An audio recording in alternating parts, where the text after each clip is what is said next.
Alors, je vous montre le chantier en cours. On a commencé il y a 1 heure ou deux, le temps d'à peu près tout mettre en place et de vérifier que tout fonctionne. Donc là, vous pouvez voir, on a déjà commencé à sortir, je dirais, 5 bons mètres de tubes. Donc, je rappelle le problème. C'est un forage ici qui a été fait il y a plusieurs années, qui ne fonctionne plus. Alors, on ne sait pas vraiment ce qui se passe en bas. Alors déjà, on a un premier indice. Apparemment, on attend du triphasé et la maison est alimentée en 220, donc ça peut guère fonctionner. Mais quoi qu'il en soit, l'entreprise de forage qui m'a proposé de revenir faire l'installation m'a dit que dans tous les cas, il fallait que je leur sorte tout le bazar là, pour essayer de comprendre ce qui se passe là derrière. Donc on a un tube, hein, un forage, puis donc le forage est en diamètre, je sais pas combien ça fait, ça doit faire une trentaine de centimètres de diamètre, je pense, peut-être 40. Et puis il y a un tube de laiton. Alors maintenant ça se fait en plastique, je sais plus comment on appelle ça. C'est beaucoup plus léger. Ici c'est un ancien système donc en laiton qui pèse 1 tonne. Enfin 1 tonne, très lourd. Et donc forcément il faut faire un système avec une chèvre. Donc comme on a fait ici, vous voyez, on a mis 2 échafaudages. Un été en travers dessus et un palan. C'est un palan de 2 tonnes, je crois. Bon, c'est très lourd, hein. À la main, c'était impossible de bouger quoi que ce soit. Normalement, il y a à peu près 50 mètres de tube à sortir, donc ça va prendre un peu de temps. Surtout qu'ici, on relève à peu près combien un mètre, à peine plus d'1 mètre chaque fois, hein. On doit relever 1,50 m à peu près. Donc, oui, ça va être un petit peu long, mais il faut passer par là. Alors, je vous montre le procédé. Alors ici, vous pouvez voir le serre-tube en fait, qui était le serre-tube qui a été laissé par l'installateur, qui est tout simplement 2 barres métalliques boulonnées pour pincer en fait le tube. Donc je vais l'ensemble est soutenu actuellement par le palan et par la sangle qui a étranglé et qui est tenue par les deux colliers. Donc je vais descendre le serre-tube.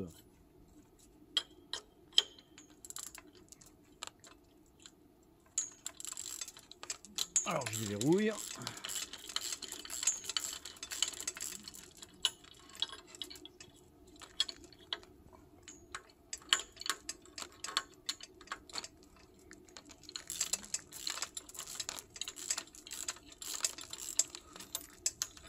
Voilà, donc vous voyez bien le mécanisme, hein, 2 barres de métal avec 2 boulons.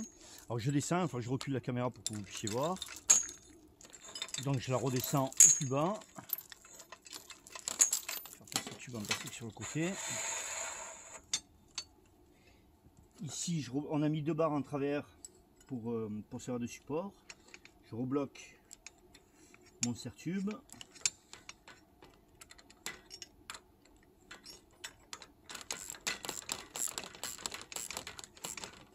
Voilà, et là tout de suite on se sent mieux parce qu'on sait que c'est sécurisé et que ça ne peut plus nous échapper.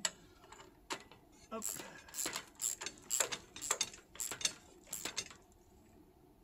Donc maintenant, je reviens en haut, je vous montre avec le...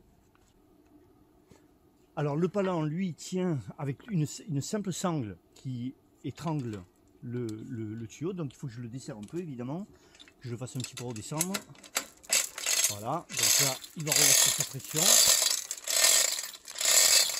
En fait, oui, on peut même, dès maintenant, le descendre jusqu'en bas, avant de descendre le mécanisme.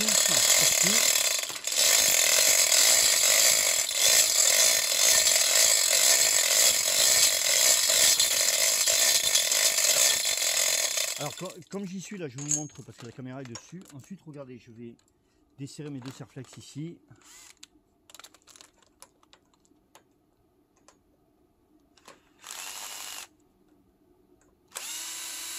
Et je vais pouvoir descendre l'ensemble pour aller étrangler plus bas. Et on monte 1 mètre par 1 mètre comme ça. Et donc, ben, il faut juste être patient et ça va être très long. Je vais certainement pas finir ce soir d'ailleurs. Ça sera pour demain. Allez, je vous montre en bas comment je croche. Donc,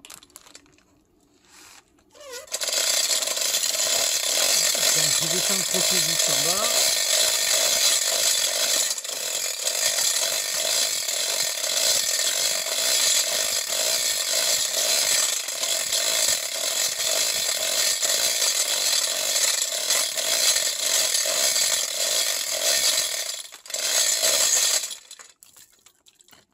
Ici,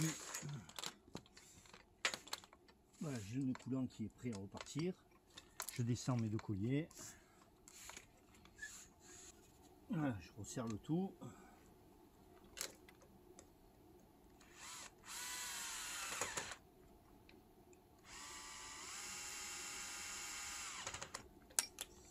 Et on est prêt à relever à nouveau.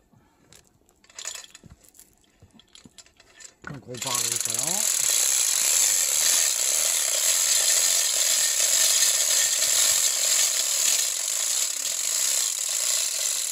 Et on voit que ça va redécoller. Voilà, voilà. Je mets une position un peu mieux.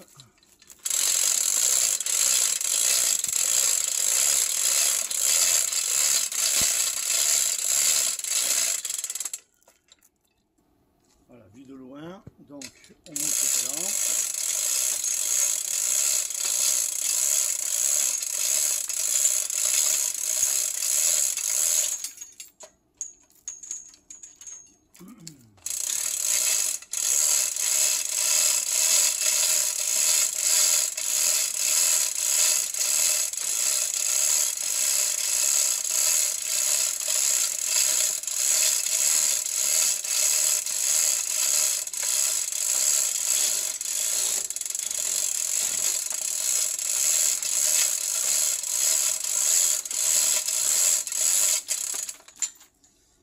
En plastique qui passe un peu n'importe où là.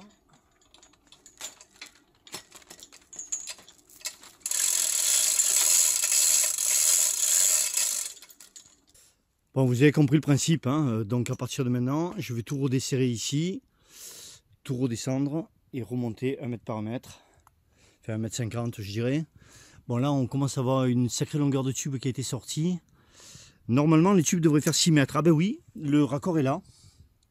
Donc en fait, on va repositionner toute la sécurité en dessous là pour le serrer. Et ici, on va probablement lui mettre un coup de disqueuse et sortir ça. Avec ça alors, il y a l'eau le forage. Hein. À tous les coups, il est en eau. Hein. Il y a un autre forage. Hein. Ben, il faut qu'il y ait de l'eau là, c'est qu'il y a des choses qui en bas. Hein. Ah, bien sûr.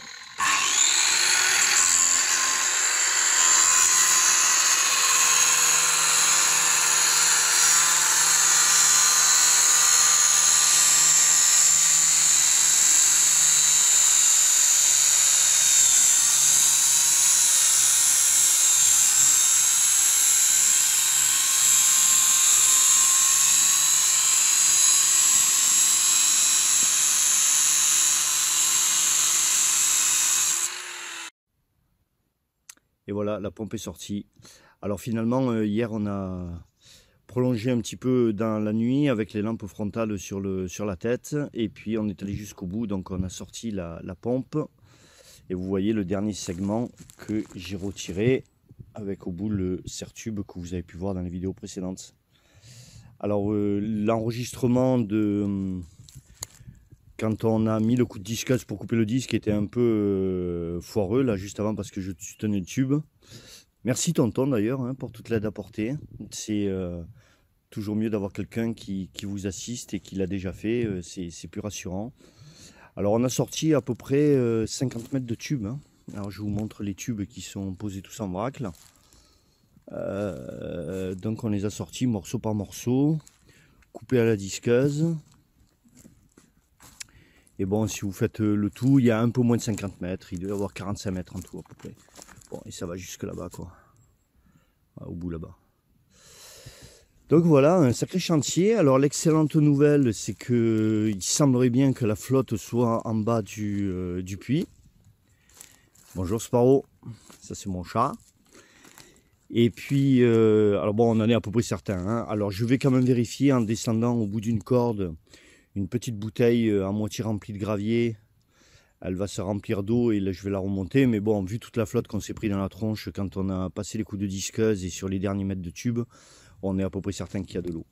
Donc c'est une super nouvelle, ça veut dire que j'ai pas besoin de refaire un forage. Et il ne reste plus qu'à rééquiper tout ça de matériel fonctionnel. Donc, quoi qu'il en soit, de toute façon, il fallait tout sortir pour faire un point là-dessus. Et ça va me permettre de tout redescendre en Plymouth. Je cherchais le mot dans une vidéo précédente. Maintenant, donc, on peut faire les montages avec du tuyau, du Plymouth. C'est un tuyau beaucoup plus léger en espèce de plastique qui, du coup, peut ensuite se descendre et se remonter quasiment à la main. Donc, il y aura une suite à cette vidéo. Ici, je vous ai montré donc comment on a sorti le puits et comment on a fait un point. Et je vous ferai une suite où je vous montrerai comment on se débrouille pour faire le raccordement au surpresseur, puis aux clarinettes d'eau et avec l'installation du chauffe-eau et du filtre. Et ça peut être intéressant de voir comment tout ça fonctionne. Ciao tout le monde!